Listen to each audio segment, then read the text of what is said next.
Same as paper 3, writing paper also warrants the initial GAP analysis if you want to stay focused and right to the point, aligning with all the instructions given in a question.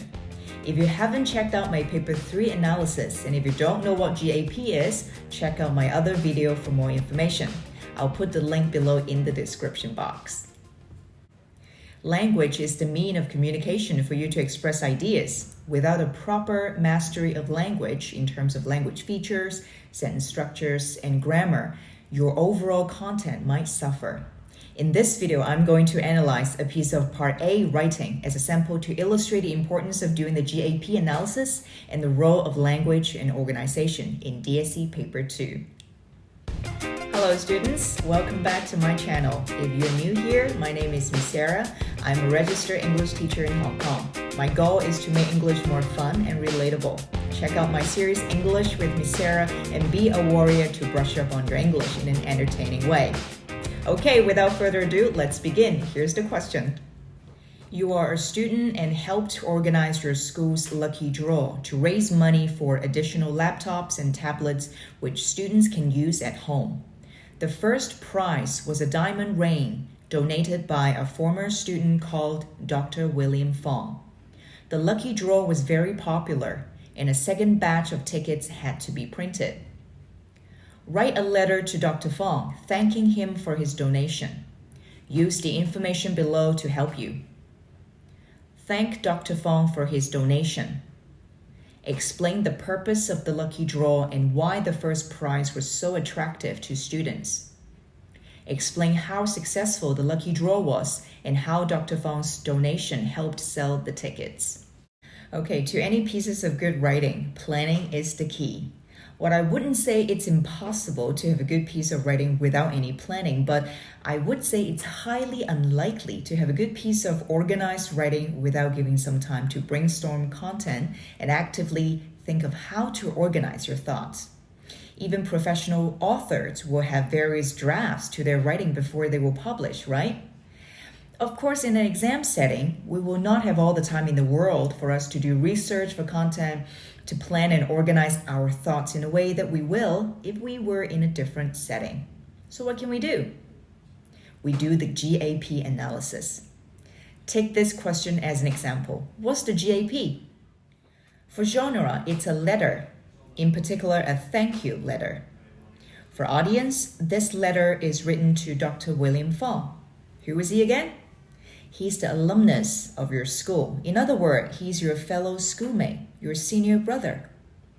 For purpose, this letter is to thank Dr. Fong for his generous donation to the Lucky Draw event. If you read the question closely, you were also asked to explain a couple of things. That include explaining the purpose of the Lucky Draw, why the first prize was attractive, how successful the event was, and how Dr. Fong's donation helped the ticket sell. So here is your content listed out that you have to include in your writing. Now let's move on to read this sample writing and see how this candidate performed. The candidate started this thank you letter with Dear Dr. Fong. Very clear, and it's definitely looking like a letter format. So far so good. Moving on. I'm writing to express our gratitude about your kindness of donating a diamond ring for our event. The information regarding the lucky draw are as follows. Okay, initially the letter started off very clear in thanking Dr. Fong's generous donation of a diamond ring.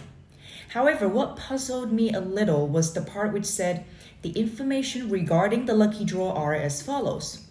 This sentence suddenly turned the letter into one that is about to inform Dr. Fong the details of the lucky draw event, rather than thanking him for his generous donation. So something is a bit off already in the first paragraph. Now let's look at the remaining paragraphs. This candidate organized the content into 4 areas, namely, purpose of the lucky draw, reason why the first prize was so attractive to students, how successful the lucky draw was, and lastly, your effort. And then end with a concluding paragraph. And the complimentary close, yours sincerely, was also used appropriately. Initial organization of this letter seemed to be okay at this point.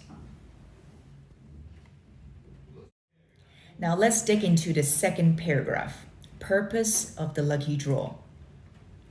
In order to raise money for additional laptops and tablets, which less privileged students can use at home during this Zoom remote learning period, we have organized a lucky draw. As the former president of South Africa, Nelson Mandela's adage mentioned, we're all the same frame of bones underneath our skin, no matter the color. Less privileged students should be also treated equally and cared during this ongoing pandemic, COVID-19. Here is how I have marked this paragraph. As you can see, it's only minor changes here and there, nothing too major in terms of language and grammar. However, one thing to note is that the subheading of this paragraph is about the purpose of the lucky draw, but seems only the first two lines are related to the purpose. The rest seems to be the ideology. Therefore, I would have advised the candidate to enrich the content in terms of the purpose directly. Not only points like to purchase devices. How about having resources available for future less privileged students? Or how to enhance their online learning experiences, etc. Please don't get me wrong though. I'm not saying it's wrong to include some ideology into the writing.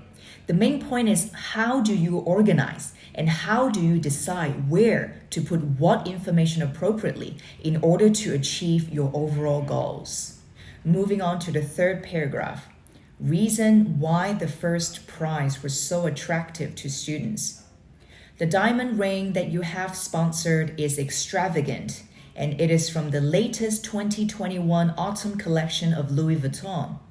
Our students would like to have a chance to show their gratitude and filial piety towards their parents, so they bought the ticket.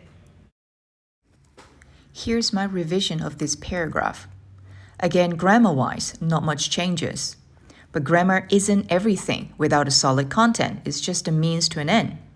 Here I highlighted the part about filial piety towards their parents. I'm not sure I fully understand the intention of this candidate to introduce this idea in this paragraph. So I did my best in trying to comprehend the content given under this subheading. Maybe the candidate want to say how students want to show their filial piety towards their parents, so they want to win the diamond ring so as to give the ring to their parents. And that's the reason why they joined this lucky draw? Well, I appreciate the good intention this candidate has shown, but do you think this is what's in students' mind when they join the lucky draw? To win a diamond ring for their parents? I'll leave it for you guys to think about. Instead, maybe we could use the background information provided in the question to somehow make sense of this whole situation. Have you guys noticed the price per ticket? It's only $20. While I think the odds of winning a lucky draw is quite low, but so is the ticket price. I think if you tell anyone by paying $20, you would have gotten yourself a chance to win a mansion somewhere on the peak in Hong Kong, this is going to attract a lot of people to join, wouldn't you think so? In short, I would have advised this candidate, instead of talking about filial piety, one could actually use the information given to elaborate and explain the attractiveness of this lucky draw to students. Are you still with me? You can always pause the video and go back if you want more time to digest what we've just talked about. That's the beauty of video learning, isn't it?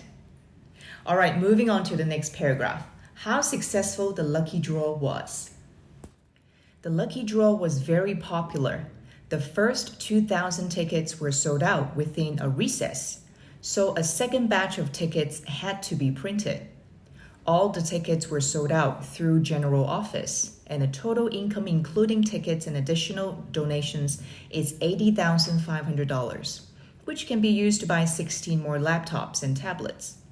The learning quality thus improved drastically during this deadly coronavirus. Here is the revised version of this paragraph.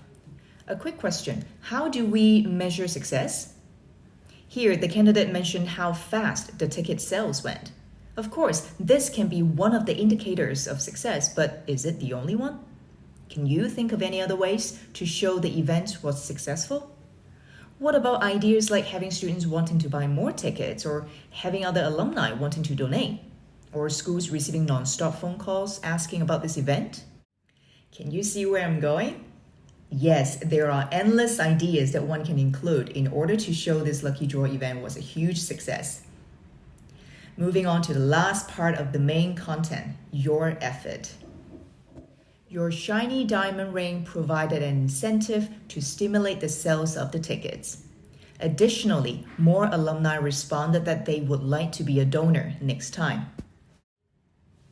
What I like about the content in this paragraph is the inclusion of a logical and yet original idea of having more alumni wanting to be a donor next time. To get a high level in DSE paper 2, adhering to the question criteria given is important, but including extra and yet logical ideas can also be a bonus as well.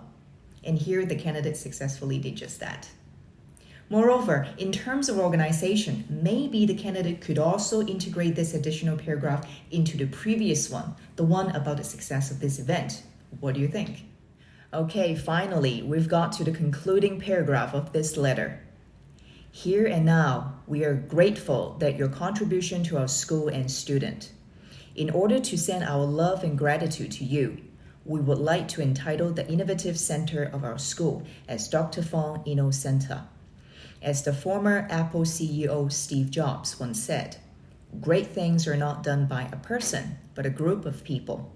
We hope you all the best and hope you will support our school's development continuously. Here is my revised version of this last paragraph. Personally, I think this paragraph is appropriately written in terms of content, and ending this with a quote is also a nice way to end this thank you letter. One last thing I want to point out, though, is the complimentary close of this letter. Yours sincerely is used correctly. However, we should sign your name first before you print your name. So the correct order should be yours sincerely, Chris Wong, student, Kowloon College.